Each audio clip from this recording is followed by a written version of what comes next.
Dougie Joyce. Just remember, Dougie Joyce lives here. What was the first time you got in trouble with the law? Fighting. And surprised. Paddy could never fight. Never fighting man. My brother ripped his ear off, at the traffic light. Must have been a bit hungry at the time. But yeah, like I say, he's a full-on police informant. I'll tell you that my favourite scene on the Big Brother of Paddy, is the one where he's going around in the dog suit.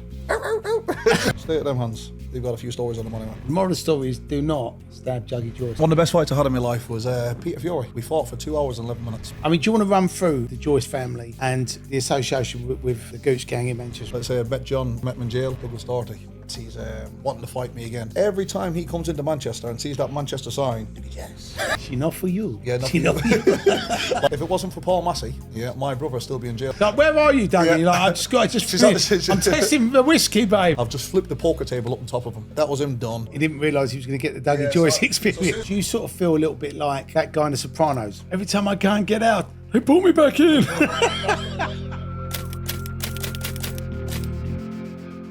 I want to say a big thanks to all our sponsors. We love you. And without you, we wouldn't be able to make this amazing show. Big thank you to Dr. Green NFT for being one of our sponsors of the show. So the Dr. Green NFT project is coming out of Portugal, and it's going to revolutionise the way that medical is transacted and distributed throughout the world. Thank you so much to Unisystems Freight UK, this amazing freight forwarding company. If you've got anything you need sending overseas, make sure you get in touch with the Unisystems Freight boys. If you want to learn any more about any of our amazing sponsors, make sure you check out the links in the description below.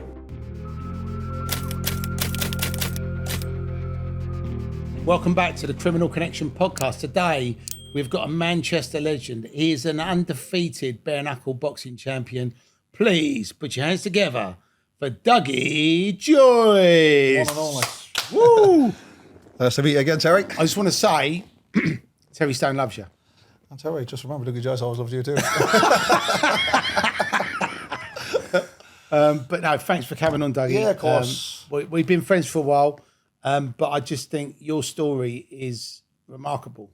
Yeah. I know you made a documentary, but I think there's got to be a movie. There's got to be a movie. There's got to be something in there. There's got to be a movie. There's got to be something.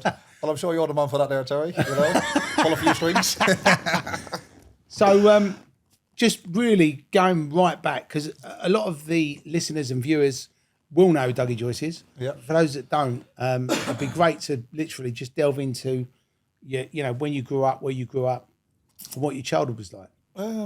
Starting from a childhood, like I say, from rags to riches, if that's a nice way of putting it. Grew up, as I say, a travel man myself, up and down in the trailers from site to site, from road to road, and then back onto a council estate, living in the houses on the estates with my family. So growing up as all around Manchester based. Right.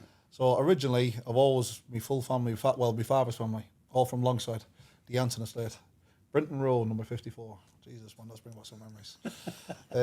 Grew up there as a little boy, and then that was it. Then we was always travelling and then staying, travelling. It was always back and forth. So it was always one way we're out on the road, and then we're back in, and then we ended up settling down in Openshaw, and that's when the Joyce brothers grew up to be what we are.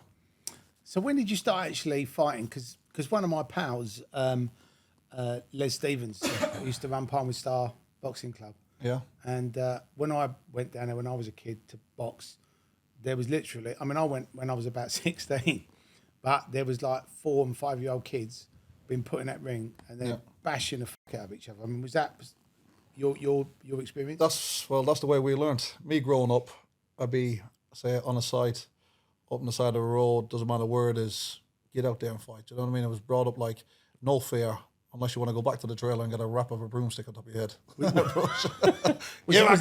that bare knuckle or was that with gloves? Bare knuckle. That was bare knuckle coming up as a kid. So I was always reared up like the tough way. And like I say, I wouldn't change anything about my life because it's made me the man I am. So that's why, I'm never shy of a fight. Never bothered about a fight and think, you want to fight? Come on, it's another workout. Do you know what I mean? Good exercise for the brain, really. But just growing up as a child, and then my father got us into the boxing. So I was always in and out of the boxing clubs, and then just always learning from different boxers, trainers, and we was always on the move. And then we settled down in Openshaw, and then I started to really learn how to box in Bob Challenge Gym, which a good friend that we've known the man for many, many years. Did you actually have an amateur career, Dougie? Was you fighting amateur? Yeah, I boxed amateur. I boxed in the ABAs, schoolboys, done that there. So I've got experience of amateur behind me. Done plenty of that. Do you turn pro or not? As I was turning pro, like I say, family again, problems. I was literally on the brink of turning pro. I was doing plenty of sparring. I got my fights on sparring on the YouTube. I sparred with plenty of good boxers, plenty of professional boxers, Denton Fazell, all the kind of boxers in Bob Shannon's gym. They were the champions at the time. So I was on the brink, I was on the turnover, and then he ended up getting jail again for obviously family problems and getting involved with the wrong crowd again. And I wish if I could turn back the clock, I just would have sticked at it, because that was my heart and soul, and that was my dedication. I used to be there every day, training every day, twice a day, going to all these events, going to the boxing. It was just my heart and soul, and then I was just always getting dragged away. Right. Dragged away, yeah. And what was the first time you got in trouble with the law? Fighting. Oh, right. And surprised? Always, yeah. It's always a fight. Yeah. So do you think just because your upbringing, where you was actually doing bare knuckle fighting and you was just going around, having these rows with people, when you actually went out, you found that people wanted to? Yeah, like the more I went out and said, then I was getting handy with my hands, and then someone would want to fight, or a family member would have an argument, and then they'd ring me, I'd turn up, and then that's it. I just laid them out, I'd have a fight with them, and then I was just too good and strong for them. But I had no fear in me. I'd turn up, let's say I've turned up into sites with my uncles, my brother's gone in, had a fight. Next day, the other brother wants to fight me, gone in, flattened him as well. Paddy Doherty's been a referee in a few of my fights a few times. He was in Advisor, the Foot Soldier movie. Yeah. Yeah, he popped up in one. How do you know him then? How do I know him? Well, we go back a while. We used to be mates once upon a time. Right. Until he turned jackal, turned into something that he was always something that he wasn't anyway. A load of gas in there. So things, like say, he always liked to have his control over the family. He used to be the man, but Paddy could never fight, to be honest with you. He was never a fighting man. He'd have the argument, he'd have the shouting, he'd stick his chest out and this, that and the other, but you'd show me one fight that he's ever had on the internet, one video or ever seen Paddy fight, never. The only fight I think he's had proper is with my brother, and my brother's given it to him both times. Yeah, and then he obviously turned the other way. Obviously he must have hurt his pride, and we got my brother locked up, court twice, bust the first case, second time fighting with him again. That's when he ripped his ear off at the traffic lights. And, your brother? My brother ripped his ear off, yeah, at the traffic light. Must have been a bit hungry at the time. What, did he buy it off, or? He bit it clean off, yeah. Wow. It was hanging down like a little earring. A piece of skin just dangling. I was the one recording it. Wow. Yeah. You were the cameraman. I was the cameraman. You do it there, Johnny. But he just obviously didn't take a liking to us, and we were just our own men. Stay on the good side of us, treat us with respect, we treat you the same. He just thought he was a jacked lad, and that's what happens to people like that there. But yeah, you get your ear bitten off. You get your ear bitten off. Well, the first beating he got, he was in a bad way. Lip ripped in half, his jaw broken in 8 places, eye sockets fractured, and he's got pictures there holding up with the GMP police underneath it. But yeah, like I say, he's a full-on police informant. And then the second time, obviously, the trouble's been going on since 2010. Wow. Still now, to this day. Yeah, we'll never talk to them people again. But second time, he's out there doing a little bit of jogging. We're at the traffic lights. Hey, Paddy, what's the crack? So, hey, does he just drive off now, or does he sort of engage? Oh, man, listen, if I was able to drive off, I wouldn't. The man's, he's an old man now. Like, we're not even bothered about him. Right. He's just a has-been. He's just doing what he's doing. Best thing for him to do is get on with his life. Right. But anyway, he was jogging. And obviously, I just can't help myself. What's happening, Paddy? What's the crack?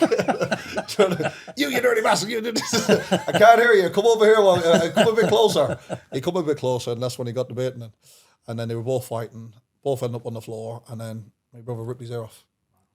And that's it. Got my brother jail again. Got me jail as well. I was only a cameraman. Yeah, but that was... What was the charge? Filming an ear biting incident? Yeah, fix something like that there, yeah. Filming him without his permission. Oh, right. Yeah, so something like that. Something else. But yeah, that was the story of Paddy. But apart from that, he's not a bad old fella. Right. He's good old crack for the TV, isn't he? Yeah. Well, he was, because I think, was he on Big Brother? Was that? Yeah, he was on there, yeah. Yeah. I'll tell you that my favourite scene on the Big Brother of Paddy, yeah, is the one where he's going around in the dog suit. He was going, and his tongue hanging out, and he's on all fours. Oh, I'll tell you what, man, the man's some crack. The thing is, though, I think when you put yourself on those types of shows, yeah, I mean, some of the things they get you to do is it's ridiculous, yeah. It shows you do anything for a bit of money, wouldn't you? Obviously with the bare knuckle boxing, how many? Did you keep track of how many fights you've actually had or not? I've had that many fights, Harry. I couldn't even tell you. I've definitely had over 100 fights, easy. Obviously, I've had plenty of fights with my own breed, my own family, friends of friends, and just stay at them hands. They've got a few stories on them anyway. Yeah. But yeah. And with the the bare knuckle fights, who would, out of all the people you fought, was there one or two people that you thought, fuck me, that geezer's game, and I actually give you a good run? One of the best fights I've had in my life, yeah? One of the best fights I had in my life was Peter Fury, believe it or not. Back in his time, do you know what I mean? He was a strong fella. Still is a strong fella. When I fought him, that was back in 2010. Wow. We fought for 2 hours and 11 minutes. Peter Fury was, he's cousin Tyson Fury. Yeah. He was refereeing the fight. He was on his father's place. We ended up having a fight. The puddles of mud on the floor was red with blood. And now that was a proper fight. Not like the last fight I had with Paddy's little cousin there, Douglas Doherty. You know what I mean? And wants to pick a football pitch, fight, jab and move.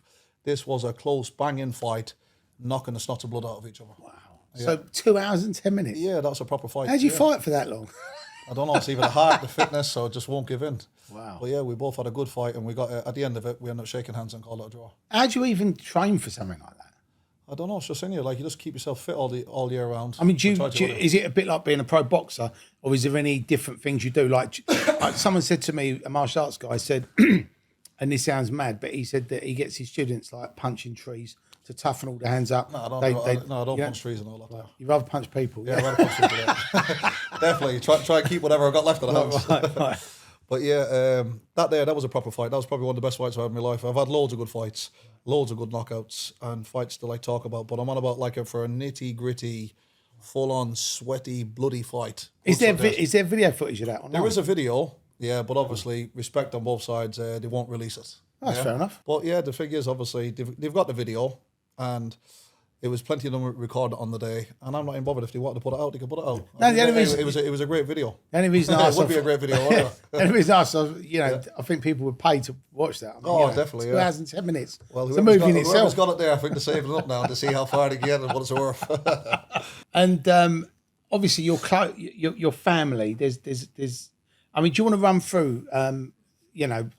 The Joyce family, and obviously, there's the association with the Gooch gang in Manchester as well. So it'd be just good to understand how that will come about. And well, the family depends. What do you want to know? Do you want to know about my father's side of the family, which that is the Gooch and them? Well, my father, he has brothers and sisters. His father himself, my grandfather, Dougie Joyce, he was like known as like a godfather down there alongside, do you know what I mean? His nephew, which is Colin David Joyce, one of the main men, the leader of the Gooch, him and Cabo at the time. They both ended up getting 39 years each in jail. But I'll break it down for you so you understand. Piggy, which is David Colin Joyce, his mother is my father's, the brother and sister. So it's my father's nephew, my first cousin. So that's how close we are. He's the first one we call one of the Black Joyces. Right. He's definitely one of the Black Joyces, isn't he? But so Colin David Joyce, cousin of mine. That's what I mean, reared up around alongside Arlisle Life. And nice fella, very nice fella. But now he's in there serving the rest of his life in jail. Wow. Yeah, but obviously he's a well-known man and he's an icon to the boys and the younger generation in the Gooch and Manchester. Will he get out or not? Well, he is going, from what I know anyway. I think he's going for another appeal. He hasn't put his appeal in yet, but hopefully he gets it and he's back out in the streets. And then on your side of the family, was obviously the sort of criminal side, the Gooch side. Yeah. And then on your side, was that just like a traditional sort of travelling family? Well, from mother's side, they're the ones that I only argue and fight. And this, that, the other. My father's side of the family, I've never had one argument with them. Never one argument, never one problem, never know nothing. Yeah, that tells you something on it. My mother's side of the family, there's always arguing, there's always killing each other, there's always this, that, and the other. There's just who's got this and who's got that better. And the thing is, I just took myself away from the whole lot of them. One of them's got a problem, they want a problem with me, ring up my number and meet up with me, come and have a fight with me. Apart from that, I'm too busy getting on with my own wife and children, my own family. I just don't need the bullshit. Do you know what I mean? I just take myself back away from all that, and the best of luck to them. But all the drama in your life is no good. How can you get out and earn a few quid for yourself? Do you know what I mean? That's true. So the best thing for me is like, peace, love and harmony. I love that. That was a song. Peace, love, and harmony. It's the way forward. So with the various stints that you've had in prison, how many times have you actually been in prison? Been in times, I think about three, 4 times. Right. Yeah. Previously been up and down. I've been in probably about 8 different prisons up and down the whole country. Which Me one? and my brother ended up getting shipped to the Isle of Sheppey together, security moved to HMP Swaleside. Yeah, and that was for fighting again. Yeah. What's been your favourite prison? My favourite prison. Do you know what? Out of all of them. It all sounds bad, yeah, but there's no place like home, is there? Right, that is true. Manchester ground. As soon as you see them Manchester signs and you're coming back on that sweatbox. Yeah, because being sat there for 8 hours on the sweatbox and your arse is broke. As soon as you see them signs coming straight back into Forest Bank, it feels like home then. Right. Yeah. Have you done many run-ins with John Fury? Rivalries. No, just in general, because obviously you mentioned you had Oh, no, yeah, no, you had no. the fight with Peter, but I didn't know. I get on. John Fury's a gentleman. I get on with John. I've met John plenty of times. I get on with him and his sons, all gentlemen. Do you know what I mean? Top class people. Like I say, I've met John numbers of times. I even met him in jail. Right. Met him as a stranger. It was that time when I got remanded for a paddy. Right. Me and my brother. I ended up getting out on a JC, but John, I met him in there, had the crack with him inside the library. And then I came in with a... Do you know what? There's one good thing that was funny. Yeah, so John's in there doing his thing, reading his books. So I come in and I was with a fella called Simon Doherty. Simon Doherty. So anyway, I never knew his nickname. Yeah. John let me know his nickname and then I couldn't stop laughing all the way back to the wing. So I've come in, he went, what's happening, Dougie? He said, you all right, John? What's happening? He said, Dougie, get over on my wing, get over here, do some training with me and we'll get stuck into it. He was on I think he was on B wing or B1, B2 or something like that there. So I said, yeah, no problem, John. I said, I'll get over there and I'll do a bit of training with you. So anyways, he said, what are you doing with duck's brains? so I said, who's duck's brains? He said, him there. He looks like, he's like, you ever seen that Little John puts on like the Vickers? Bit of hair going around, pure bald hair. Yeah, and I couldn't stop laughing, couldn't get out of my head. It was just like real serious though, the way he put, what's happening duck's brains? But yeah, he's a nice man, John. Every time I see John, I've got nothing but respect for the man. Whereabouts in Ireland with the family originally? Whose? Your family. My family. My family's all over the place. I'm originally from Manchester myself. And my mother's people back into it, my father's people, they're back over from Ireland itself. So like they're scattered all over the place. And your documentary, obviously it was in the top 5 on Amazon. Number 1. It was Top 1, boy. no, I Yeah, saw it in the top 5, but Yeah. only after we've met and you said, "Oh, I've got a documentary." I saw it and it was It hit number 1 after 24 hours. wow. 24 hours. So if you haven't seen that, make sure you get that Joyce family documentary on Amazon. Yeah. But well, it's not bad for a bit of an achievement. Do you know what I mean? I didn't expect that. I was just wanting to get it out there. Did you make that yourself, or did you? Bring There was someone that was I was working with called Tony Gooch, and he was doing all talking, documenting, and getting things put together. It was just like something that went on for a bit, and they wanted to do it. Obviously, it worked out good in the end. We ended up going to an awards place, and we got like best award for documentary of the year as well. Amazing. Yeah, so we got that. But yeah, it went well. Did you find that got you a lot of lot Publicity, more, yeah. and obviously when you was out and about, people were like, oh, there's Dougie Joyce. Like when you weren't in Manchester, when you was out and about. Yeah, it's just like it's spreading. It's like I say, it's getting bigger now. All the bits of things I'm doing, but everyone's talking about it now because it's on everyone's screens. You can just click buy, go on, and straight onto it. And what did you with the that film? I know it's come out in the UK. Has it gone out anywhere else in the world, or is it just UK at the moment? I think it's been spreading now. I think it's going to Ireland. It was supposed to be getting gateways opened up to be like America and all that kind of stuff. So, to be honest with you, I've not even checked up on it. I've been too wrapped up, but I will be checking up on that to see where it's at. Sure, I'll be owed a few quid, eh? Yeah. So when you was in jail, did you play any card games? Yeah, I was playing poker. Poker. So this is when I got security moved to. I know this full story. So got security moved to Swaleside in the Isle of Sheppey. So me and my brothers in there, we got potted up together, doing a few things, going from wing to wing, and just being us. Do you know what I mean? It was just like we're in a big foreign jail there. It's like on the middle of nowhere in a little island. Yeah. But end up playing poker with the boys, getting to know a few of the lads, a few scouts. There's plenty of Muslims in there. Do you know what I mean? They all stick together. And one of my mates that was in there, Wes Brown. Yeah, what's how I'll get on with him. He's in Forest Bank at the minute. Shout out to Wes as well. What, Wes? Yeah, all right, Wes. But yeah, playing poker. and everyone puts like packets of, what do you call it, like tobacco in. You get like an ounce of tobacco and half of whatever you can afford, you're in the game. So me being a non-smoker, I thought, come on, I'm having it going, I'm going in, and everyone takes it to heart. I'm just playing and going, good, all in. And I'm winning this, knocking him out of the game. So now I'm getting into this now, I'm getting a bit serious. So there's one other fella there, he was a Muslim lad, but a bit of a cocky fella, do you know what I mean? Like a chip on his shoulder. And he's taking it hard. I don't know if it was his last pack of the burn or not. But anyway, he was getting a bit hot-heated for himself. So it was just me and him left in the finals, me, him and a few other fellas, and then it broke down to me and him. And then there was about, basically the full wing of burn was on this table. Yeah. So I said, do you want to see how big your balls are? Yeah. He said, go on. I said, come on, all in. You want, I've got you beat, bro. Yeah, like that. I said, have you? Go on then, bro. Got in, all in. Yeah, I won and cleared out the whole thing. So I've got one of my pad mates putting all the bags in there. Anybody want to need tobacco, you were the man. So I get it all into the wash basket, let him fast, yeah. And then this fella starts kicking off, calling names and this, that and the other. So I'm looking at him now, yeah, and I'm seeing he's coming closer because these fellas are known for the little shivs and all that kind of stuff. I've just flipped the poker table up on top of him, yeah, like that, moved to the side, you get into the pad. So anyways, we had a few words, and Wes Brown and one of his other mates got us, they were like two referees in the middle, his mate and my mate. Yeah, so that's the way it was. We went into the pad, and he stood there as like he's all ready with his little self. Yeah. So I closed the door behind us because these pads was only small, by the way. He didn't realise he was going to get the Dougie Joyce experience. So as soon as I got in, he's there, he stood there a little bit. I've just hit him with a straight right, flattened him. Yeah, that was him done. And he didn't want to know then. So that's it. I thought, I'm not a bully. I'm not going to overdo things. So we've left it now. So the Wes is in the pad, he's in the pad. And this fella just stuck something straight into the side of me, yeah, like that, like something sharp. And the blood was coming down me. As he stuck it in there, I felt it. I've just give it to him. Both of them ran out the pad because that's when it's got dirty then. Yeah, and I've just knocked the tons of shit out, and there was claret everywhere all over the pad. I just wouldn't stop giving it to him inside of there until I knew I'm done and gone proper. So then anyway, there was blood all over the place. Yeah, and then I thought, yeah, I'm not walking out of this pad and getting myself a nicking. Yeah, so I took his flip flops, took my clothes off, yeah, and put his towel around me. But I'm holding me because obviously I'm bleeding here.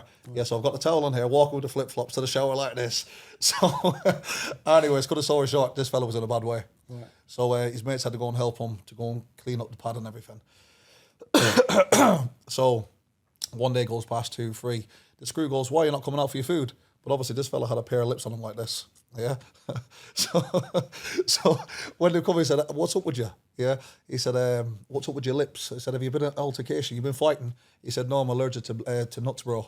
But fair play to him, we never said nothing. Yeah. And after that, obviously the boys got us back together and we ended up becoming mates then. Right. Yeah. But we couldn't gamble no more because that was a bad loser. Yeah, we just shook, bad loser. We shook hands and we ended up becoming mates after that day. The moral of the story is do not stab Dougie Joyce. Yeah, with a paper clip. I don't know what it was. It was something sharp anyway. Tell you what, little bastard got me good though. Right. Side of the face, yeah. No, I mean that's the dangerous little bastards. A lot of people now, that is their. Yeah. A lot of people do carry blades now, don't they? Well, listen, loads of that stuff go. I can tell you loads of details, but I won't. I'll keep you here all night with them. Well, give us a couple more, Dougie. We might as well because our readers, our listeners, and our viewers, you know, I'd assume a lot of them probably haven't been in jail, and I think obviously you know, jail tales are always. I mean that's a great story about the poker game. Well, there was another time. Then we ended up getting kicked off the wing. Me and my brother, when we was in that same jail again. So we got kicked off. It's like house block 1, house block 2. They go in, that's what they call them, house blocks. So we get kicked on to house block 2. So this is like the Mardi's wings. As you go in, it's like a billet, yeah, but it's just a big, massive landing, and then you got your little, you got your landings on each side, and there's only like a few phones at the end, but it's all compact. You know what I mean? It's like being on a billet itself. So me and my brother goes in, 2 travelling fellas. Right. I mean, like 2 aliens out of space walking into this place, yeah? And you can see them all whispering and they're all looking this, that, yeah. But I end up getting on with a few fellas. I end up meeting one of my good mates that I'm very good mates with now. Yeah, Joey Simpson in there. Yeah. Shout out to Joey Simpson as well. Joey! I met him in there, and I've been best of mates with him for years now, many, many years. Probably about 11 years, I think it is. Right. So, anyways, it kicked off on there again with me and my brother. And this screw was being funny. Whatever happened anyway. Yeah, I won't go into too much, but anyway, whatever happened, this screw come up with a big chip on his shoulder. So he's come home and get into the pad. So we're not going no pad, so everyone's been banged up now. Yeah, and then we're still outside the pad. Said, no, not until he talks to us nicely, with a bit of respect. And he's being all aggressive with himself, all aggressive. So I nudged Johnny, I said, come on, Johnny, let's just go into the pad. Yeah. So anyway, as we got into the pad, yeah, Johnny's put his foot on the door like this. So he can't like put the key in and pull the door back out. Yeah. So I'm stood in there from I'm gonna give it to him. Let's just get him into the pad first. Yeah. So he's got the key in the door and he's trying to pull the key, and obviously he's got there. Grabbed the hold of him. Johnny's grabbed the hold of him by the tie and ripped him in. Yeah. Give him a few hard slaps, but pull him in with the tie, choking him inside the pad. Yeah. And that was it. The screams that was coming out of the pad, and then they press a buzzer. They've all come up, but we've let him go then. We've let him go. So what's up with you? You not have a laugh, our kid? Yeah. That was it. We ended up getting kicked out of that one. We got kicked out of House Block 2, foreign national wing. Oh, mate, they were shipping as well. We put us on a wing where no one was speaking English. Right. And on the highest floor, yeah, on a 3-man pad, yeah, well, oh, listen, the conditions was ridiculous. It was bad. We didn't last long there. We ended up getting on good with a screw, and that's when they put us back over there and sent Johnny back to Strangeways, not off Horse Bank it was. And then that was it. I was only there for about 3 months after that, and then I got shipped back to Horse Bank then. Right. But yeah, that was another funny story with the screw. What's the craziest thing you've seen in the jail? Craziest thing I've seen in the jail. I've seen people get stabbed, throat slit inside there, people getting jibbed up and not even knowing they've been jibbed up inside there. I've seen a lot of nasty things, even people doing it to themselves. Really? Literally, yes, slicing their own. Like my brother Tom, he was in jail, and this fella must have been a self-harmer or whatever he was. And when you're all banged up, you've only got like a night guard, but he don't even have a key to open the door, which I don't think it's safe at all. Do you know what I mean? Because you're pressing the buzzer, then you've got to ring for the security. The security's got to come through and then come in. So don't know what this fella was going through, but my brother Tom must have been traumatised when he seen this. But anyway, just rang up like normal. Yeah, you never believe what happened in there. He got up because they wouldn't answer him. I think he wanted healthcare or whatever. Slit his full throat inside the pub with my brother Tom. Blood just squirting everywhere. So did he die or was no, he? he never died. Slit his throat though. Yeah, shows you though how dangerous it can be. And then I think he was bleeding out for a good. Must be a good 5 minutes. I suppose the only good thing about that is he slit. Tom saved his life holding his neck back together. But I suppose it's good that he slit his own throat, not Tom's throat when he's asleep. I mean, yeah. But it shows you if you're going to do like things like that, you can't be in a pub with someone like that because you'll be in his sleep and then someone tries cutting you or stabbing you. Yeah. I mean, that's scary. You wouldn't sleep. I bet he was like that every time. Don't go to sleep. After that, Tom got a single man pass. Yeah. He said, "I'm never getting padded up again." Yeah, and then when you was in jail, did you ever come across any Nazis?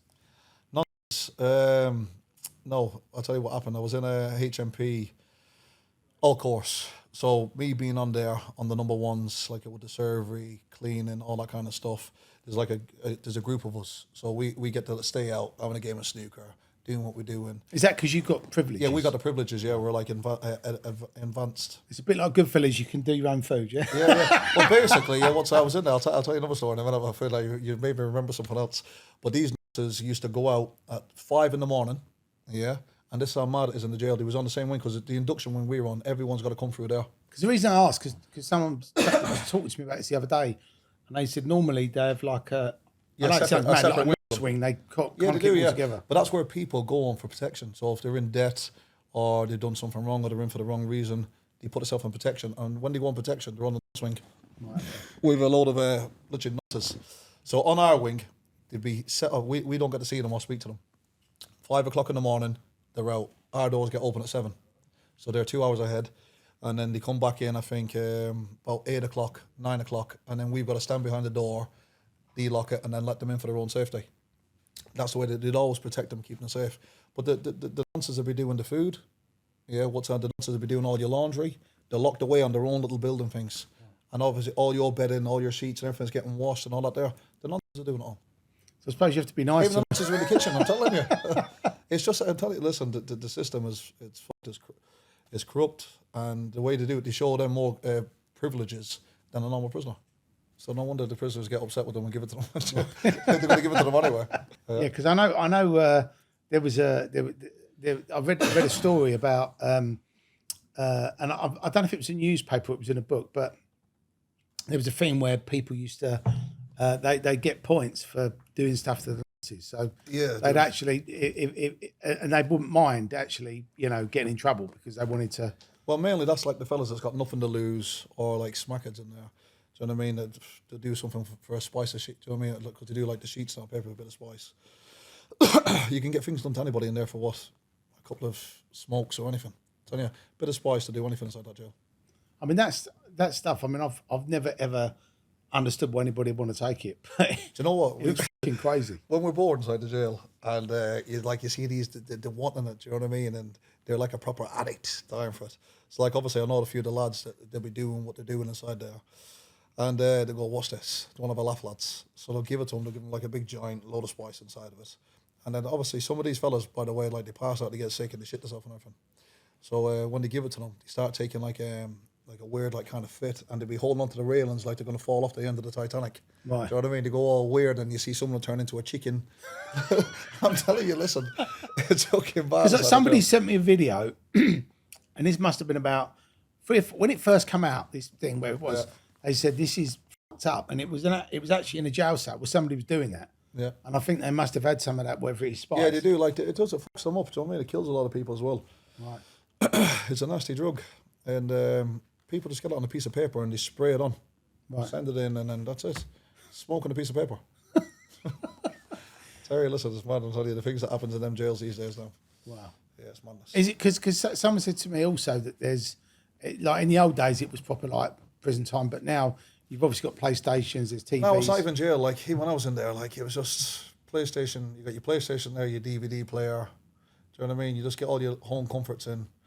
And that's it. Obviously, you get a few extras. Right. I mean, to make yourself feel comfortable. But yeah, you do be all right. But what was the story I reminded you of when we were talking earlier? The food. So I was always good for food, me. I love my food. I'm never going to starve anyway for anyone when I'm in there. I'm actually, do you know, so that's what we get on so well. We both live our lives by food. Yeah, that's got to be the food. I love me good food. And the best food you get in there is when the Muslims are going through the time. What's it called again? Ramadan. Ramadan, yeah. So I turn into the Ramadan then. So when I'm in there, yeah, they call me Brother Joyce. Dougie Joyce, the Ramadan man. Brother Joyce, I'm telling you, that's it. Come around with my big beard on, sitting there having me curry with the lads, because I get on with a whole lot of them. I got a lot of friends. When around Manchester, I get on with a lot of them. Yeah. So they come in with the big yellow boxes, food all freshly done. Right. Yeah, I mean, the best food you get. So coming in there with my naan bread, everything, me proper Madras curry. I mean, the bollocks of food. Yeah. So that's the best food you get in there anyway. So that was the food story. Right. Amazing. And obviously, you know, you always refer to yourself as a family man. So there's you and your missus and how many children? 3 girls. Three girls. Yeah. Amazing. Yeah. Hopefully another one on the way, I hope. Great boy this time.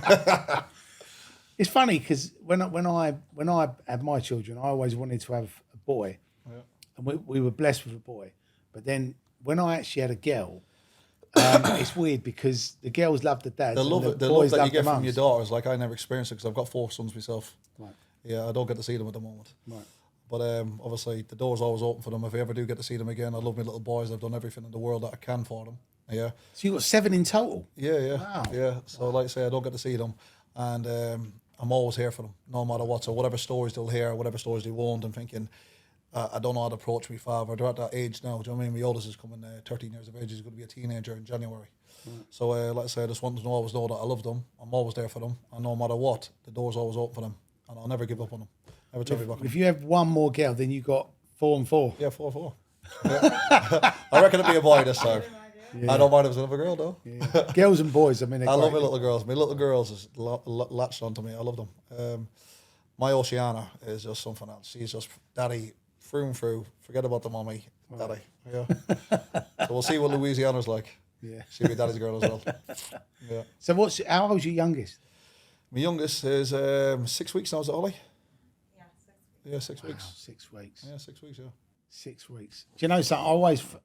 I don't know how you found it with babies, but I always found that first year is tough because you know when we had our first kid, obviously nobody gives you a fucking manual on how to look after a kid. You know what I mean? Well, I do got to say, my wife is the best mother to my children. Yeah, I couldn't have picked a better wife to her. My children always come first. Even before me, I get jealous sometimes. You know what I mean? Get the food on, woman. Get her ready. Yeah, but no, she does. Credit to her. She looks after my children good and proper. What's your wife's name? I forgot what her name is. She's over there. Look. She's got a good. Holly. Holly's got a good business as well in Manchester. Oh, she has. So everybody subscribe and look out for Dakota Aesthetics. I know they fucked up there. But yeah, Dakota Aesthetics. Do you know, so every time I see you, Dougie, you're looking younger and younger. And I was actually going to say to you, that film premiere the other day. You're putting the heat on me now. What's going on, Dougie? You're like Benjamin Button. No, I'll tell you what happens. Listen, I look after myself, go for a good gym session, TLC, good steam room, good sauna, fruit product, no, a bit of cream. You've got good food. Yeah, all good of you food. lay. That's All it, of you lay. It's making me look younger, so yeah. I'm glad you noticed that, Terry. Do you know, I said the same about you when you walked in, do you know what I mean? You must be taking the same stuff. But that's why Terry Stone loves loves you. you. Over there, Terry. I can't see any wrinkles on Terry. No, there's no wrinkles. Well, I'm wrinkle free. I haven't been to see Dakota Aesthetics yet, but when I'm in Manchester, I will definitely pop by. You'll have to pop by. Listen, come by and she'll look after you. She'll give you a great deal. Make me look young. Oh, she will, I'm telling you. You know, you obviously, you know, throughout your sort of time in Manchester, have you found, you know, that you've been dragged into a lot of things that weren't really anything to do with you? Where like I always get dragged into a lot of things. People use my name a lot. It's always a family situation. Always. I've got 7 brothers. Yeah, well, 7 including myself. keep you busy. Yeah, they definitely keep me busy. But there's always something going on I get dragged into, and this, that, and the other. And I'm always, like I say, I'm a family man. I love my family. I'll always be there for my family. Family first all the time for me. Yeah. And and then if it's not that, I'd be friends. And then I'd be a friend of a friend. Then he said this, then he said that. And mainly, like most of the cases, I'm a peacemaker. I'm in there like making peace with everybody and sorting things out. So, I do have a lot of, very busy in Manchester. Yeah. And obviously you set up this 3D Fight Club. How did that come about? Yeah, believe it or not, I was sat there one day inside the gym, and I'm watching these people on the phone, and I'm thinking, he's fighting, he's having a little bit of a fight here and tear up, and they're going to a field. And I'm thinking, I do fight myself. I like the game. Why don't I set something else up for everybody in Manchester to use as a platform? And if they want to sort the differences out, they can come there and do it. And then since I've done it, do you know what I mean? I've done number 1 and 1, number 5 now.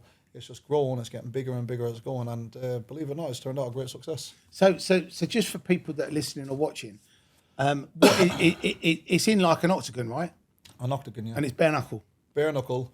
It's mixed K1, MMA, bare knuckle as well. So it can be MMA, but MMA bare knuckle. So on the night, it's a bit of everything. So you have a bare knuckle boxing, fight. boxing gloves on as well, yeah. Amazing. Yeah. And what are the rules on the bare knuckle? Because again, I know BKB, 3D Fight Club. There's all these people now doing, essentially licensed shows in that arena. What are the actual rules? I mean, is it? Can you elbow? Can you? No, like I say, it's whatever category you're in. So whatever fight you're fighting. If you're fighting bare knuckle, it's just stand up bare knuckle. Right. If you're fighting with the gloves on, stand up bare with the boxing. Can you gloves. use elbows and head or not, or is that not allowed? No. Right, okay, so it's just literally the knuckles. Depends, like I say, if you're fighting and you're doing your MMA, bare knuckle, all that kind of stuff. So whatever rules get set in place, that's the rules of the fight that you're going to have. So this next show, there'll be a mix of all that again. Right, amazing. So it'll be good. I'm actually looking forward to it because I missed the last one. But well, we're going to make you the main star this time now, Terry, the red carpet. I'm not getting in the octagon. Hey, we'll have Terry on the big screen coming in. He made it this time. And what other ventures have you got involved in, Dougie? Because I know you've done 3D Fight Club. 3D Fight Club. I know you're an entrepreneur. What other things are you doing? Well, I've got the Joyce's Irish Whiskey. Look at this, look. Death before dishonour. I love that. Do you know something? When I saw this being advertised, Dougie, I just thought, what a great idea. And how's it gone? Yeah, it's going good. I've got the date coming in for... Everything's been done now because it's like I say, it's been people say, when's it coming? When's it coming? When's it coming? You can't rush the HMRC. Do you know what I mean? Right. You can't rush all the paperwork and everything. Everything's been done now.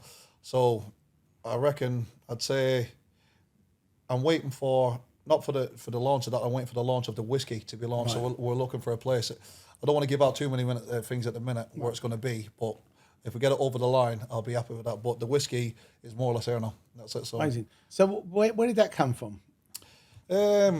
Talking to my partner that I work with, Carl Long, and we was just one day we was having a few drinks. He said, Dougie, all these drinks going around this, that, and the other, and you love your whiskey.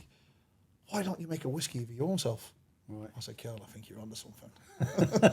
I said, you've got a good idea. So then we started pursuing it. Right. Yeah.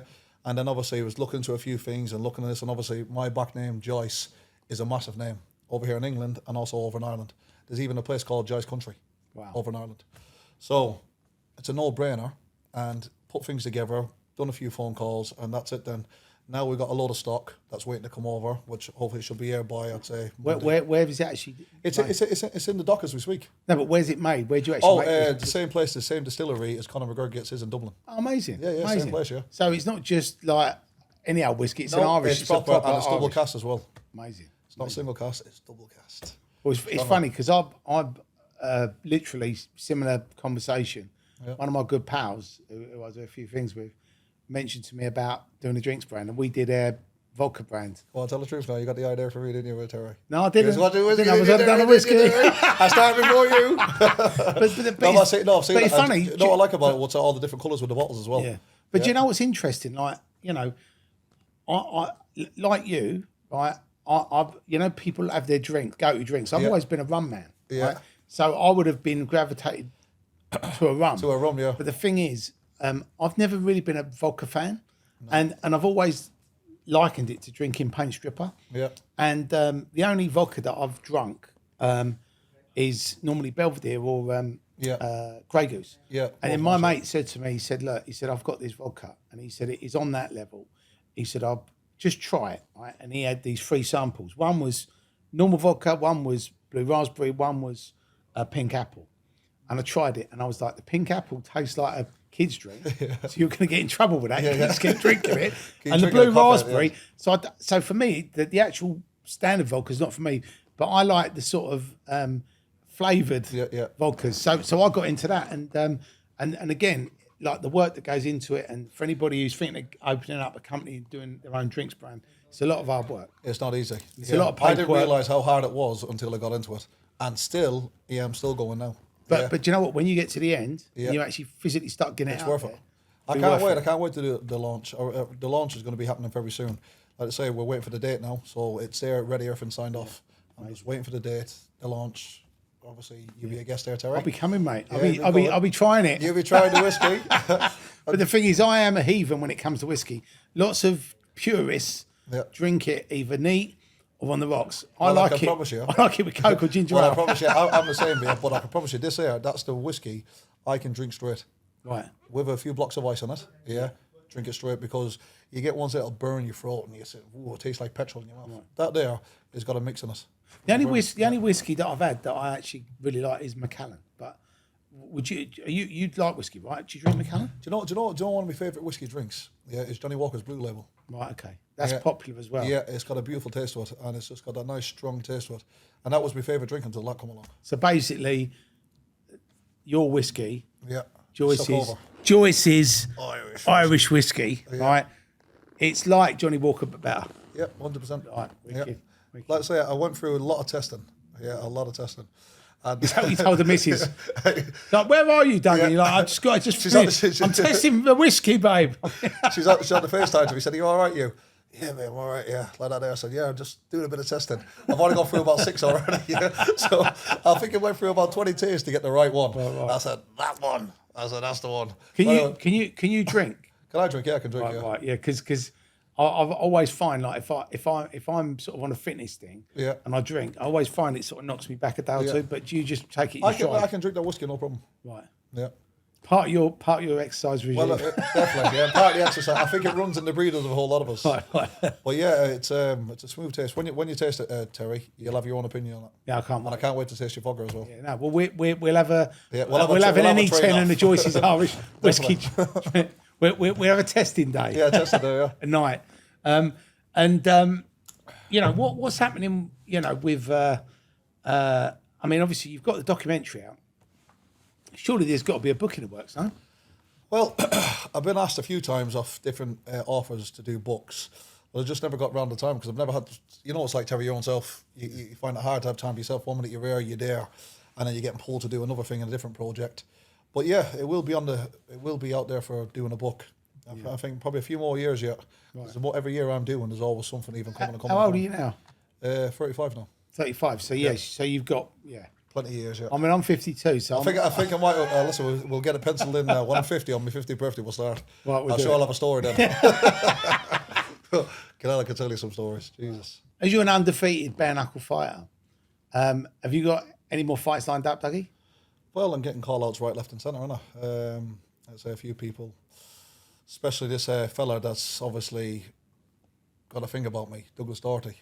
So he's been saying... Is he related to Paddy or not? Or is he somebody... Yeah, he's related to Paddy, yeah. So he's challenging me to fight. He's wanting to fight me again. The thing is with that fella, yeah, he offered me a fight last time. Yeah, he challenged me to a fight. I accepted it. Yeah, and the thing is, I'm unbeaten. Yeah, all he's ever done is drawed with everybody. I've never seen him beat anybody. Right. And every fight he's had, don't get me wrong, the fella can have a fight. And well, this is supposed to be a supreme fighter, and everyone had me ruled out to be this person's going to get beat, knocked out. The fella could have even, I won't say it for the camera, couldn't knock something out anyway. Right. But anyways, yeah, me and him had a fight, and he couldn't do nothing to me. We both fought to the end. That's it. He got hit with a few hard ones, and then he wanted to call it a draw. Yeah. So all I've ever seen him do is shake hands, call it a draw. So mentally, what I think about this fella is, and it's only obvious, I'm living in the man's head rent free. Yeah. Every time he comes into Manchester and sees that Manchester sign, Dougie Joyce. That's it. It's just like a big sign like that. Dougie! He just removed the Manchester. Yeah, Dougie Joyce. So every time he comes in, and telling you he's thinking of me. And you know what? Yeah, it's his own fault. Don't try and step to the mark. Don't give it the big one, and don't tell everyone you're going to do a job and do this, that, and the other. Yeah, and go home with your hands in your pocket. That's exactly what happened. Do you think he might be on the next show? Do you reckon he that rapper there? I'd fight him on my next show, no problem. But I wouldn't have had the crowd to go down because I think the whole thing would kick off when I knock him out. But no, me and him, we'll get. He's challenged me again. The thing is, I'm busy with work, doing what I'm doing. Gives his little challenge. The fella's training every day, thinking, Dougie Joyce, Dougie Joyce, Dougie Joyce. Sit-ups, Dougie Joyce, Dougie Joyce. Fuse giving, Dougie Joyce. It's the truth. That's what it's like. Do you know what? I've got an idea. I see you've got your King Joyce. Yeah. Is that a clothing I'm going to brand? stamp King Joyce into Douglas's fort. I've got another idea. So you've got King Joyce merch. Yeah. I've got an idea for you. Go on. What about Dougie Joyce Chester merch? Dougie Joyce Chester merch. As in Manchester, but Dougie Joyce Chester. Yeah. /8 Douglas Doherty. Oh. No, but all jokes aside, he's challenged me. Right. I've accepted the fight. I've told him I'll give him a date. Yeah, obviously I'm busy doing what I'm doing. I've got a court case coming up. After the court case, I'll give him a date because, like I say, I don't like to give people dates if I can't be there, whatever. I always turn up, 100%. So, like I say, I'm busy doing my work. I'm up here doing duty. This is constant everywhere. Yeah. So you get his date, you get his fight, but the only way we're fighting is not on a football pitch like you picked last time. Right. It's got to be in a small ring. 10-foot, 12-foot ring, I'm easy. Yeah, it's going to be in there, and then we're going to see then who's the better man. After that, then, I don't want to hear his name, don't want nothing more to do with him, and he's got his fight. So everything he's doing, he's even sleeping. Even when he goes home to bed and sleeping, he's thinking of me. He wakes up, he's thinking of me. Do you know what I mean? But that's the best one. Every time he comes into Manchester, he sees the sign, Dougie Joyce. So don't worry, listen, you're getting your date and you're getting your baiting. Brilliant. And one thing we haven't really talked about, obviously, Manchester as a city, you know, we used to call it Gunchester. Yeah. Right. And that's when it was back when it was because the gun rate was sky high. Yeah. Since he got locked up, the gun rate went down, I think, by it was all his fault. about 85%. Because I remember doing we used to do a brand called Gary's Nation. We did a party at the G-Mix. Yeah. And I remember literally being on the door up there, and I saw people. So I can't help it. Dougie Joyce. Dougie Joyce. Manchester, Dougie Joyce. The Dougie Joyce of me now. Just remember, Dougie Joyce don't love you. And I remember being on the door, right, and they got these metal detectors. And this must have been 98, 99. And I remember standing on the door, and I was standing back behind the door, and there's all the security checking people, making them go through the metal detectors. Yeah. And I saw a guy walk up to one of the doormen and go like that. And I saw he had a f***ing machine gun in his jacket. And the doorman went, no problem, walked him round the metal detector. So I'm going, I'm f***ing going. I was like, I'm out of here, do you know what I mean? But I regularly heard about people, I mean, you know, up there, I mean, people were getting shot on a regular basis. Yeah, of course. Listen, let's say in Manchester, I know a lot of people, got a lot of respect in Manchester. I know a lot of people inside of us that's got a lot of respect for me as well. Everywhere I go into Manchester, I've got most up respect going to the clubs, the bouncers, everything. I know all the firms in Manchester, up and down around the place. It's a mutual agreement. Do you know what I mean? Mutual respect with each other. Like I say, if you don't know nobody, then you might have a problem. If you're just a normal person, you'll have a great night. Carry on, go home, do what you're doing. But obviously, there's people that's got an edge with everybody. Do you know what I'm saying? As long as you're right with them, they're right with you. Yeah, because we had a guest on here recently called Brendan Mahoney, and he wrote. I think a documentary with him. Yeah. Yeah, British Gangsters, the Underworld. I watched that online, but he was on it and he was talking because he did a book about Paul Massey, Yeah. and obviously he got a lot of stick from various people saying different things. But I mean, obviously you knew Paul. Yeah, I knew Paul. What was he like? I mean, was he? He was a nice fellow. Right. So, do you know what I mean? He had his ways. He done what he was doing around the place. If it wasn't for Paul Massey, my brother would still be in jail now doing IPP. Wow. Yeah, for Paddy. Right. It was Paddy that was in the car with Paul because they were mates at the time as well. And he said, I'm going to get him in jail. Paul made him pull over the motor and get out. Right. Yeah. And that's how he went a bit distance. Paul came into the dock as a witness for Johnny against Paddy. And then Paddy tried denying that he knew Paul. Right. That's when he caused himself a bad situation. Right. Yeah. So in Manchester, back then when Paul was alive, there was obviously Paul Massey, there was a Gooch, yep. There was Cheetham Hill, yep. And what were the other gangs that up there? There's all different ones. There was Dodderton as well. Right. Yeah, there's all different mixed users. Like I say, the younger generation now, they've got their own crews and they're all coming. There was LSC. Right. You know what I mean? There was the Pitbull. Every day, there was all different names back then. Right. I mean, a lot wilder than what it is today. Right. Do you know what I mean? But has it calmed down a bit now? Yeah, it was like the Wild West back then. Just didn't give a shit. But obviously now there's a lot more things put in place. Right. And it's harder to get away now with a murder. Right. You know I mean, so you'll think you'll think now before they do it. So I think I don't know. I'm doing this from memory, but I seem to remember, was Manchester the murder capital of England? Well, at one stage, yeah. Because that's why I got put down to being good Manchester. Do you know what I mean? There was it was someone getting murdered every week. Right. Well, wow. Someone getting shot at, something happening. Like I say, there's it was one to say place. We were living we was living right in the heart of it on the Anton estate. Yeah, that was many years ago. What do you think changed? What made the made it change then? Do you think the law enforcement just I think they come down heavier, didn't they? And they're taking out the big names, taking out the ringleaders. Let's say once you cut the head off the chicken, right. The snake, whatever the saying is, they drop, don't they? But obviously it'll carry on, but they'll just keep coming in. Once they get one, they'll get two, they'll come here, and that's what they've been doing. They've been putting all the main fellas away. But right. Still, a generation will just keep coming through. I suppose some of the sentences they're giving out, they're 30, 40 year sentences. Yeah, they're never getting out again, are they? No. And if they do, we're going to be an old person to them, aren't they? Do you know what? This is one thing that a friend of mine he does a lot of stuff with young offenders. Yeah. They're like 17, 18-year-old kids in London that are getting wrapped up in gun crime, and they're, killing people, and then they're going to jail and they're getting life sentences. Yeah. But their view is that when they come out, they're going to have a rep, and that everyone's going to respect them. But obviously what they don't realise is by the time they come out of jail, no one's even going to remember them. Not going to remember them. And the thing is, what you was then, you're not going to be now. Do you know what I mean? Because your time's already served. There's a lot more bigger, stronger, better people in yourself, a lot more richer people. Like I say, you got to go with the times. And the thing is, don't get me wrong, you'll still be respected amongst your own crowd. Yeah. That's it. I mean, what advice? I mean, you've obviously been through, been brought up in a travelling community. You've obviously been through a lot of stuff. You've obviously been brought up rough. You've had to learn to fight. You've had to, have that honour, respect, and obviously you expect that, like you said earlier, back. Yeah. If you were talking to somebody now and wanting to guide them or advise them, right, and would you say to them, look, get involved in business, make money, don't waste your life away? My advice would be to them, all the gang stuff, it's over. Right. It's over. Go and get yourself a degree or something that you're good at, right. Something that you can put your hands to and turn to gold.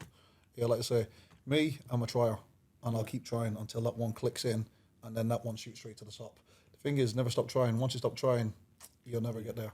But the thing is, my advice would be to the younger generation, get into the business, get something going for yourself, and just keep building. Once you're building on something, it's only going to keep building. Once you're investing into it, it's just going to keep building. Then move on to something else and start building that there. Don't put all your eggs in one basket. That's what I always learned, because you can always jump from one to the other. Yeah, I mean, we had a guy who we interviewed recently on the very podcast, and we were chatting away, and he actually said, the amount of informants that were around on the low level crime stuff. He said, if you enter that arena, whether it's selling drugs, whether it's burgling people's houses, stealing people's watches, whatever it is, he said there's so many informants. It's only a matter of time before you do actually get caught and go. It is. Listen, there's that many grasses out there now. It's just not normal. Terry, I'm telling you, listen, it could be your mate, you sat there, and then obviously he's giving information to him that you got to be very, very careful. That's why you got to keep your circle tight. Right. Doesn't matter how many friends you've got. You could have 100 friends. Right. Keep 2, 3 good, strong men around you. It's actually funny, isn't it? Because what I've loved about meeting you and being connected with you is, we don't need to speak to each other every day. Yeah. We might only see each other once a month. Yeah. But it's not like we've been apart. Do you know what I mean? And I think when you click with people, you don't need to be in their life every day. No. How are you? What are you doing? Blah blah. You don't need to do that to show that you're a friend. Do you know what I mean? You're at the other end of the line. A phone call or a little message. How are you doing, pal? You all right? Give me a little check in there and there. I'm up your neck of the woods. You fancy a curry? But yeah, no, I get it. Them relationships is always the best ones. Yeah, absolutely. Because you come and go, do whatever you want, and if you're in the area, you're in the area. If you're not, you're not. Yeah. Do you know what I mean? I think a lot of people, and this is quite a good thing for people to take on board. People sort of, I've had it with people where, people become very sensitive. If you're in a group and they send a message around and you don't respond, they go, "Why don't you respond to my message?" And it's all like, "You didn't like my picture on Instagram. You didn't do this, you didn't that," and you're like, "Mate, fucking chill the fuck out." Do you know what I mean? People like that there, do you know what, Terry? I get it all the time. Do you know, people like that there's got too much time on their hands. Right. For one, they're obviously not working. Right. Yeah. For two, they're sat at home in the box room. Yeah. Getting stressed and paranoid, thinking, "Why is he not like my picture? I've liked his picture 10 times. Yeah. I've sent him a message, he's not got back to me. Maybe I've got another 100 messages that I've got to get back to. It's been 2 minutes. And if it's an emergency, pick up the phone and ring me. Do you know what I mean? And if you don't get an answer then, that's it, a load of hate mail." Thinking, fucking hell, mate. Hey, do you know what I mean? Relax, calm yourself down. Oh, man, I get it all the time, Terry. Yeah. But there is, I'm sure you get it yourself plenty of times. Yeah, no, do you know what? Terry, you blanking me, Terry. Cheer me pulse, Terry. Terry, I'm only going to send you one more message saying I love you. And then, hey, so I've had it where I've got a load of messages off certain individuals. And then probably about 20 messages, probably when they've been out the night before and doing, yeah. And then I'll come on to check out all these messages. You've got 20 unread messages. So go on there and they're all deleted. Thinking, what is that little called me? Probably calling me a load of names. Yeah. Said, "You all right?" "Yeah, oh, sorry, pal, I was on the piss last night." Yeah, bet you was. And how would you say, Manchester obviously, back in the day was obviously a dangerous place. Yeah. And obviously now, like you said, the law enforcement have sort of cracked down. But what's the sort of major crimes now that are happening in Manchester? Is it similar to London? There's a lot of sort of watch thefts. I wouldn't even say. Well, there you go. I wouldn't even say it's all like crimes to do with shooting and all that there, because that's. I mean, it's very rarely now. I reckon it's more down to fraud and thefts and these fellas up and down have you seen them on the little electric bikes with the balaclavas on, going through town and grabbing people's phones and stuff? Well, here they normally come past on a motor. They're dressed up as Uber Eats people. Yeah. And they come up to you and go, "You got the time, mate?" And then they pull a knife out. Yeah, I've seen a few of them flying through. Me and the wife was walking through Manchester town. You see these fellas all masked up, and you see they're on the little scooters, the electric ones, on the bikes, and they're coming in a little team, they're going around for and just like looking for the victims. But it's dangerous as well, like say the older ones and the younger ones is oblivious to what's going on. Straight past her on the phone, whoop, all of that. I mean, it is mad though, isn't it? That you because in the old days, if you worked hard, you'd celebrate that by buying a watch or by buying a car or by buying some shoes, or people would reward themselves with these things. And now it's sort of like, well, you might want to reward yourself for that, but if you wear that, you're probably going to fucking get turned over. It puts people off, like genuine hard working people, from buying anything, doesn't it? Yeah. Because they get it and think, "I'm going to get attacks there for walking through town without blinging off. I had a story two stories actually in the last few weeks in London.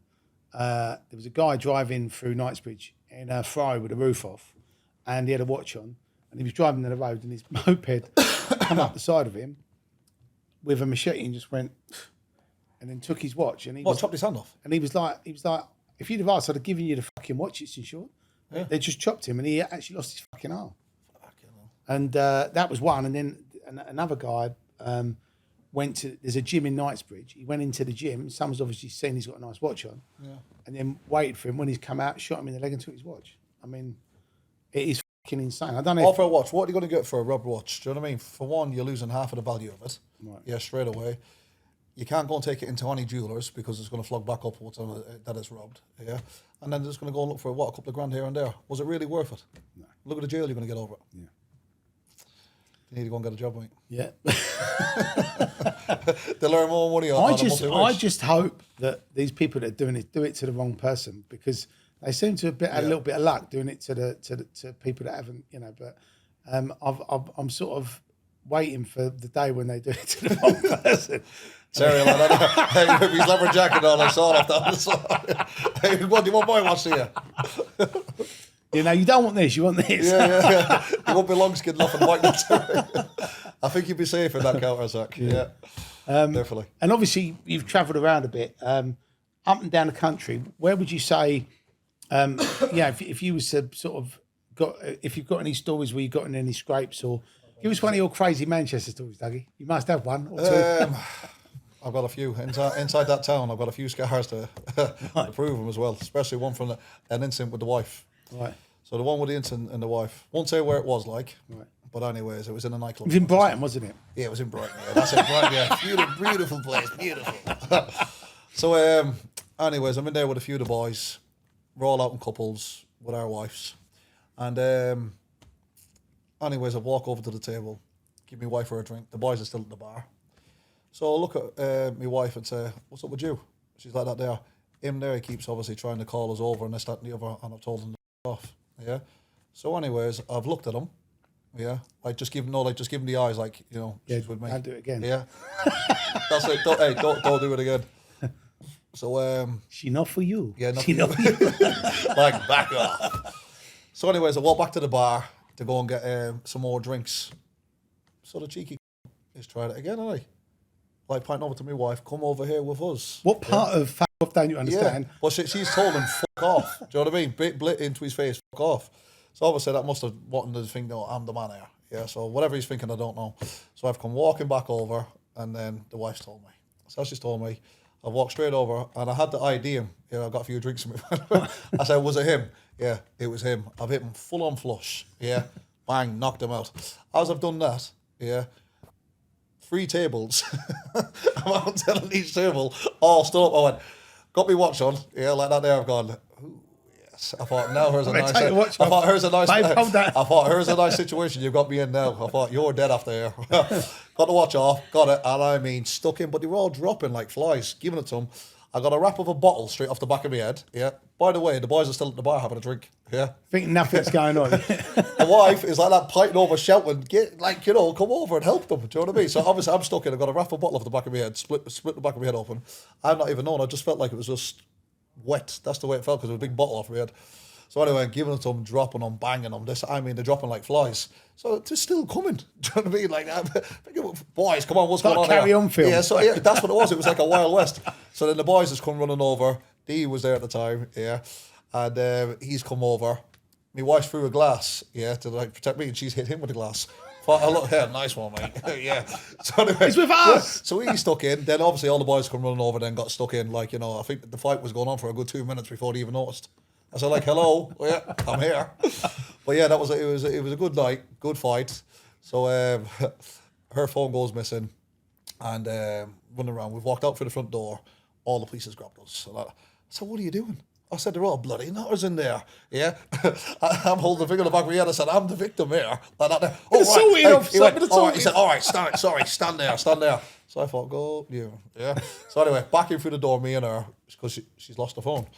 Got in, spoke to the fellas that I knew, the bouncers. So we've gone out through the back, got in her car, And we're driving back now, nice and slow. And we're looking out the window, all the lads are all getting nicked. They're all there, hands behind the back. Fuck, you don't know what's going on, bro. Like that, what's happened? Like that there, yeah. So I'm beeping on, see you later, lads. Have a good night. But it was funny. It was fun, that was funny. And then we had the cheek to ring up the next day to get the phone back. Got the phone back. I love that. Yeah. Right. And I got the scar on the back of my head about that size. Right. Yeah, one of them big, what do you call Belvedere bottles. All right. Yeah. You could at least hit me with the middle piece. It would have been a softer hit, wouldn't it? And the bottom of it, the hard piece. And so that is an entertaining story.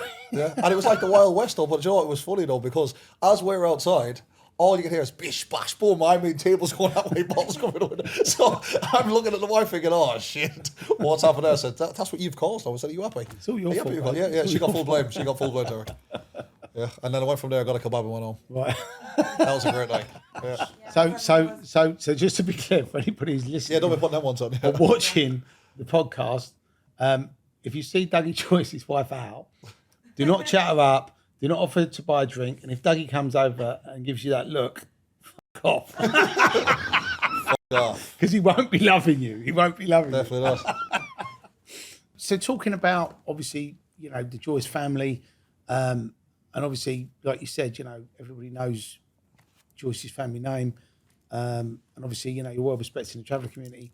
Have you had any sort of like rivalries with where you've sort of clashed heads with people, and it's just gone on and on? Was it the Doherty thing? Was that the main one, or was there? Yeah, that was like the main one to begin with, 2010. Right. That's been going on to now. Right. I won't really call it anything special because they've completely gotten they're out of Manchester. They live up in Queensferry, up in that way. Yeah. But that's just one of them. See you want to see them. Yeah. Yeah. But it was all hot and heavy back then. But as for other families, there's always something going on or something getting said and then having a fight. It's all stupidness. So Dougie, I appreciate that you're obviously being an entrepreneur now. Got your whiskey, you got your 3D Fight Club. You obviously got other businesses as well. Yeah. But do you sort of feel a little bit like that guy in The Sopranos when he says, "Every time I go and get out, they pull me back in"? That's what it's like. It's like a tow rope on the back of me. So they're pulling me straight back in. But like I say, I am just taking myself away from all that. Right. Getting on, being a family man. Yeah. But you always get the little rats that's trying to pull you back in. Right. Yeah. And that there, I think, is always going to continue unless I prosper and get myself out of Manchester or whatever. Obviously, Manchester's my hometown. But like I say, I'm just trying to get on with my life. Anybody that tries to do anything to step in my way, I'm just going to knock them down. But I'll still carry on doing what I'm doing. I just want to be a family man. But just to be clear, you will put them in the recovery position. Yeah, 100% recovery position. Yeah. Definitely because I'm a nice guy. Dougie Joyce is a nice guy. But yeah, I just want to get on with my life, do my thing, do the best I can for my children and my wife. And that's it. Be left alone. Yeah. But I reckon that's going to be impossible. Yeah. Yeah. Well, now, there was another situation. As we say, pub brawls and nightclubs. Me and my brother used to always do what we're doing, fighting all the time. My brother Johnny, you can never get rid of us. It was like this. We'd be out Thursday, Friday, Saturday, Sunday. That was them days back then. In Ashton times, we was always fighting with the bouncers, fighting the doormen, fighting this, fighting normal fellas. It was just always a fight. You go down there, have a drink, have a fight. That's where the fight club come from, right? Yeah, I'm telling you. But anyway, there was this particular night we got in there, and these fellas come from, I won't say no names or bring anyone into it, but came in, doing what they're doing, try taking over the show. We're there, two big strong men doing what we're doing. I'm thinking, we're not going to be talking, we're not have people talk to us like shit and tell us what to do. It's not going to happen. Definitely not in our manner. So anyways, cut the story short, me and my brother switched, started giving it to them, started giving it to the bouncers, giving it to the ones who was getting in the way of it. And then it escalated from there to something a lot bigger. So then obviously there was a bit of a hit or whatever going to be on us. And I remember I had a brand new Honda Type R at the time when they first come out. Right. That was the car back then, 57 plate, but they were in the car back then. So anyway, pulled up outside, there with the boys. There was 4 of us in my car, driving through. But as we're coming through, we're talking to the bouncer what's going on. So anyway, cut the story short, as we're driving out, we're driving around, and as we go out of Ashton, we're driving, this car's following us. Yeah, the same kind of car, yeah, but an older model, yeah. So flying in, I said, that car's following us, boys. It's following us. And he's like, nah, you just been part. I said, listen, I know. Yeah, no, you just know, you know. So I said, I'll test it, going through the lights. And then I knew they'd have to wait at the red lights, but they'd gone through the red lights. I said, here we go. So I pulled up at the lights like this, and this car's pulled right beside us. And he goes, man, Dougie like that there. So my mate in the past, he said, look who it is. The same fellas that we give it to. Yeah. They've gone like that there, lean straight over with the gun, like that there, and just boom, let it rip. So we're that close from here to there. Yeah. Obviously, my mate that was in the passenger seat, obviously, they're not used to any of this. He shit himself, duck, just missed him, right? Yeah. All the pellets is coming for the door. Yeah. Me, obviously, got like a little lever on the right. Yeah. Just pull the lever. Yeah. Just like it was normal. Do you know what I mean? Whoop, come back. Back up again. As you come there, wallop, have that there with the car. Yeah. Right. So done like a full reverse swing. But the police was watching this, by the way. The police on the other side of the road watching this whole thing happen. Wow. Yeah. So turn around, we're flying on down the road, and this car's trying to come up with us. The other ones in the back are screaming, they're going to kill. I said, shut up, what is? No, this is high pursuit now. And this is genuine, this is the truth, this. So we're flying on down. I even slowed down for the speed camera. Yeah, I said, my father's going to kill me if I get a speeding ticket. He said they're going to kill us.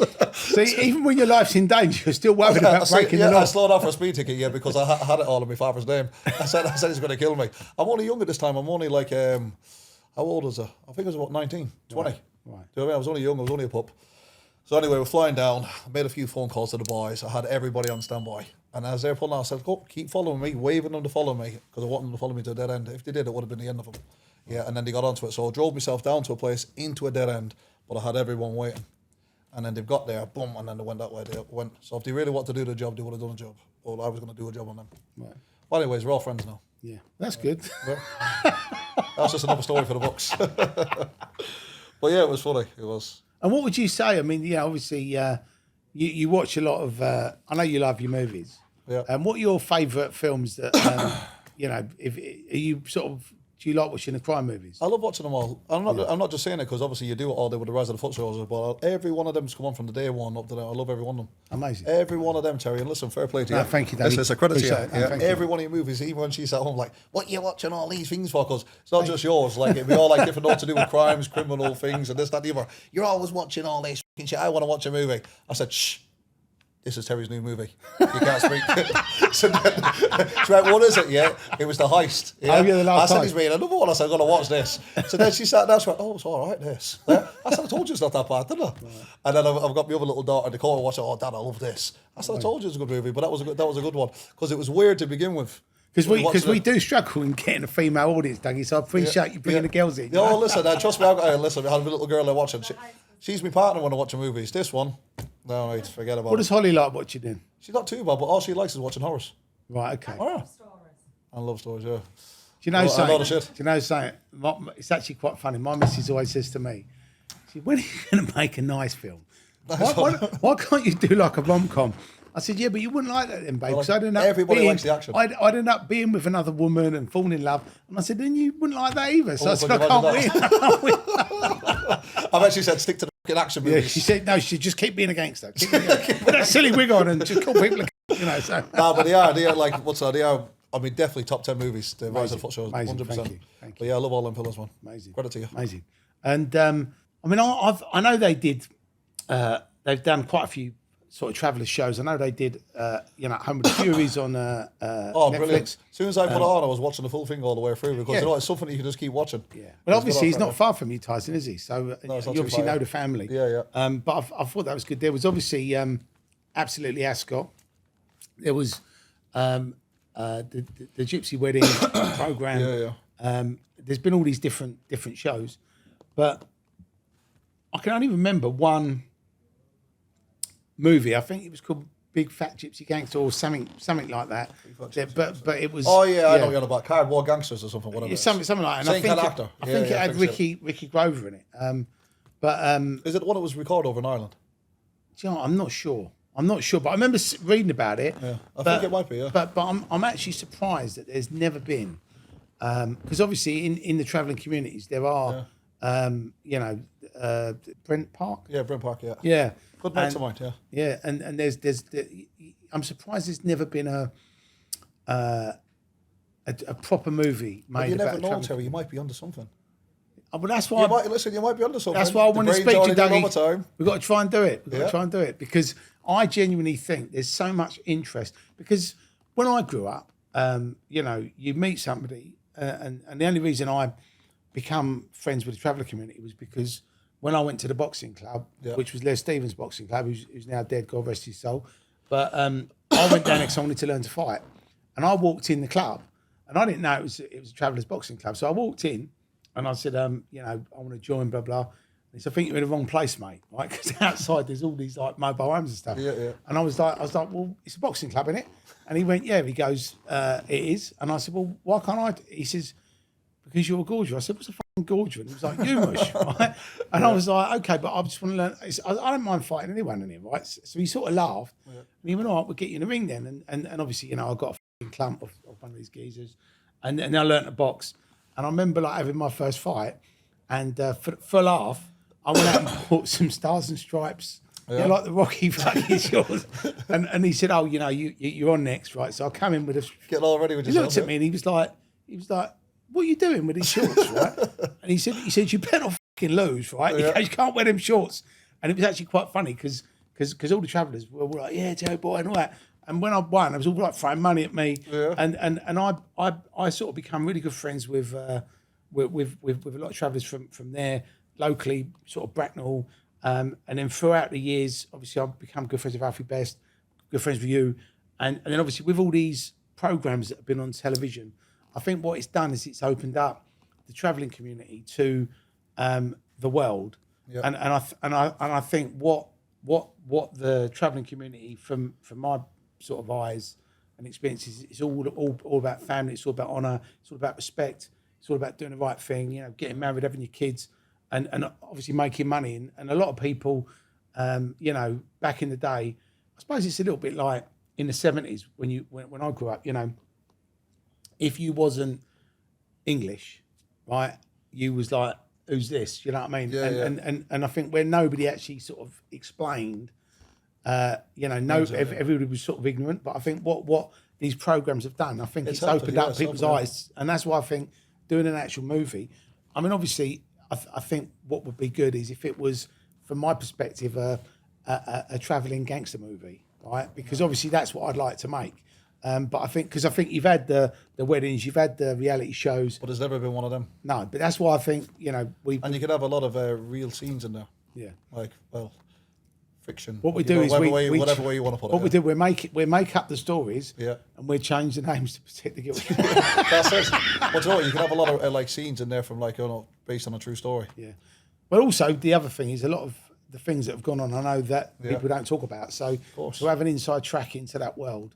And then be able to actually bring it to the masses, and I think you're onto something. I think people will be. That'll be interested. They'd be very interested. 100%. Yeah. Well, we should come up with some. That's another string to the bow, Dougie. That's it. Yes. Well, listen, so that's something that we can talk about. Yeah? No, we should definitely do that. Because it'd be a good seller. Yeah. Everyone likes the insights. Well, look, you did a documentary. It was #1 on Amazon. Straight away, 24 hours. Everybody got to be interested, haven't they? Yeah, so you do a movie, you know, and whether it's about you or it's about a fictional family that does these things and works in this world, and you know, I think we should definitely sit down and talk about it. Yeah, definitely. Definitely, Terry. That'll do. We're good. Yeah, that'll do. 100%. I'll make it #1 in 24 hours. So we've talked about whiskey. We've talked about everything really. We're making a movie. Yeah. You're going to do a book. What are your plans for the future, Dougie? What you got on? I mean, you've obviously got a lot on, but have you got anything else that you're thinking about or that you want to achieve? Do you know, my brain goes all the time, non-stop. I'm involved with a company called Reset as well. Right. Reset, which is a hangover company. So like no more hangovers. Okay. So you drink the whiskey, you have a bottle of Hangover. Reset. Do you know something? You could do that for Christmas. I see the gift box. The whiskey and the Reset. Yeah, well, that's what I do. Do you know what? It'd be good because I'll join them in and give them out as gifts. Do you know what I mean? Yeah, amazing. Because that Reset's good stuff. It's been launched already in Cyprus and it'll be getting launched over. So what does it actually do? It just when you've been out drinking before you go to bed, neck one of them back. Yeah, once you wake up in the morning, no hangover, brand new, ready to go again. You'll end up an alcoholic off the Joyce's whiskey. I'll have to get some. Every time I have a premiere, I need a couple of them. So yeah, that's good. So anyone that wants to check it out, it's on. Obviously, it's launched now as it is. Reset, yeah. Amazing. Do you know with the funny stories, right? That poker story is hilarious. Which one? The poker story is hilarious. I think the funny stories. I was also, even when I was in jail, I was the fittest prisoner in the jail. Of course, I beat the Jim Screws, the Jim Audleys, 6 months running. Wow. Yeah. And when I went there, unfit, broke up, just fucking having it rough, do you know what I mean? I went through a lot of shit, went to jail and just completely switched on. every circuit, every training I'd done, everything I'd done inside that place, yeah, I ended up coming. I was overlapping the gym prisoners, the prisoners inside the jail, and then the gym screws, gym orderlies, they were the fittest. I ended up smashing them. 6 months on the run, beat every single one of them, and then me and one of the proper screws, gym screw, from the outside was going to have it. Yeah, but obviously I gave him a few things. I said, that's what I want if I win. I said, because I'm going to win. I said, if I lose, I'll do that. And then the last minute he backed out, he won't have it. Because I want a bit more extra freedom, you see. Right. Yeah, and he knew, he said, too dodgy, Doug. He said, stick to the circuits. But yeah, I got on with all them, good screws. With the fitness stuff, have you always been into fitness? Also, I love all the circuit training. You know what I mean? I like all that kind of CrossFit kind of training. Yeah. Yeah, everything to do with the running, just to always keep yourself active. Yeah. Like I say, the boxing, I don't need to learn how to fight. All you got to do is sharpen up your tools. Right. But yeah, just the fitness is for me. Once I got the fitness and your fitness is there, you keep it there. You know, what weight do you fight at? What are you in kilos? I'd say I'm always around. My fighting weight is a good 15.5 stone. Right. Okay. So you're like a cruiser. Heavyweight that'd be. Oh, heavyweight. Like, well, in the thing, it'd be heavyweight, 15.5, 16 stone. But like say, when I'm super fit and I'm right down to being super fit, where there's not a pick on me, it's like 14.5 stone. Wow. But I like to be super fit at 15.5 stone. Right. Okay, I'm the same weight as you, but you look better than me. I'm going to have to take some. I'm going to have to come up to the gym. You have to give me some tips, mate. Why, what are you at? 15.5? 15.5, yeah. Get into the gym with me, Terry. Yeah. I'll be 13 stone before you know it. Listen, I'll roast you and I'll tell you, come back here, new man. Babe, we're going shopping and new one. I'll be crying. I'll be like, fucking hell. You won't be walking, you'll be crawling up, Jim. Toe her up on the back of Terry, pull her back in. What is wrong with you, babe? I've just had this workout with Dougie and he made me do these press-ups. I see that you do well, though. I see you do all your personal training. Yeah. To be honest, I've got a mate of mine who's a trainer, and I do a couple of days with him. And obviously, when you get to my age, I know I'm sounding like an old man, but 52, you don't really want to be running on the concrete and doing loads of stuff outside. So what I tend to do is I do the cardio on the treadmill and do some weights and do a bit of pad work. Believe it or not, the swimming's very good for you. Oh, it's funny. Boring. Yeah, it's boring, but you know, once you put it into it and you're proper putting yourself in and racing your own self, trying to go as fast as you can. See how many back and forth you can do. Do you know what the problem I've got is? I'm not a very good swimmer, so I do like the doggy paddle and this weird thing when you go like that. Stick your armbands on. And your if I had some armbands, I'd put them on. Yeah. But on TikTok, you get 1 million views. Oh, I'm telling you, listen, you smash it on that, couldn't you? Put your little waist on and dungaree jump. Have you must have a couple of jokes, Dougie, as well, because you're a funny guy. You must have a couple of jokes. A couple of jokes. Right, here's one for you. Right. What's the difference, between a JCB and a giraffe? I've no clue. A JCB has hydraulics and a giraffe has high bollocks. It's a good one. That is good. I've not heard that joke. You got another one? These are going in the trailer, Dougie, these jokes. He'd be saving them, writing them down. Oh, mate. Fucking I'll be going home something. My missus would be going, you're just so funny. You become so funny all of a sudden. I said, but that's because I've been hanging out with Dougie. He's giving me some new material. He'd be like that. Hey, pull out his little notepad. What's that one again? Right, babe, I've got one for you. I'll send some over tonight. Do you know what I get put on me? I can't think of them. Oh. So how long have you been with Holly? It's got to be 4 years now. Wow. And how did you two meet? Well, we've been chatting. We got chatting on social media on and off for a while, trying to talk. And I said, "Come on, let me take you out. I'll take you out for some food." And then she's playing hard to get because she works for Jet2, manager of Jet2. Right. So I'm busy on the flights. I'm doing this, that, and the other. I thought I'll get you. I thought I just got to take my time with this one. And then finally, because they were off work, whatever happened, I got her on the right day. So right, let's meet up. And then the first time I met her in San Carlos. Sat there at the bar, thinking, what are they thinking? Don't want another Peroni. Thought she's taking the piss out. I said, she stood me up, So, all of a sudden, ringing the phone, nothing's going through, straight through the voicemail, and there comes these two little legs walking over, and I remember it like yesterday, in that little PVC nude dress, little white blouse, and the little Louboutins. I said, she's mine. I said, so we're having a bit of food, and now imagine this for a first date, So we're having our food, this, that, and the other. She's being a lady, eating her steak, and this, that, and the other. I'm eating my food, mine's already smashed. I don't give a shit, mate. If I'm hungry, I'm hungry. So anyways, you're ordering the dessert. So I said, babe, I said, eating that steak. Oh, no, I'm not going to this, that, and the other. She's got to tell her, come back, the steak was gone. I said, well, you said you didn't want it, didn't you? I said, I'll get you dessert, babe. No, a bit of pistachio cake. And that was our first meeting. And ever since then, that's it. That's a great story. The San Carlos is amazing, though. Yeah, I love San Carlos. I live in the place. Yeah. Yeah, with little girls, every time they go, Sangayos, Sangayos. Little minions running in. Yeah. Brilliant. Well, Dougie, I've really enjoyed having you on the show, mate. It's been really good fun. We've had a great chat, and I wish you all the luck in the world with your whiskey, Thank you, 3D Fight Club, and if you do the Dougie Joyce Chester clothing, don't forget. I come up with the Just idea. remember the Manchester side. Dougie Joyce. Thanks, Dougie. Terry, absolute gentleman. Thank you very much. Thanks for tuning into the Criminal Connection podcast. Dougie Joyce, what a legend, what a great guest. We hope you've enjoyed listening to his stories. Make sure you tune in next week. Don't forget to like and subscribe. And we've got some more exciting guests lined up. See you next week. And just remember, Dougie Joyce loves you.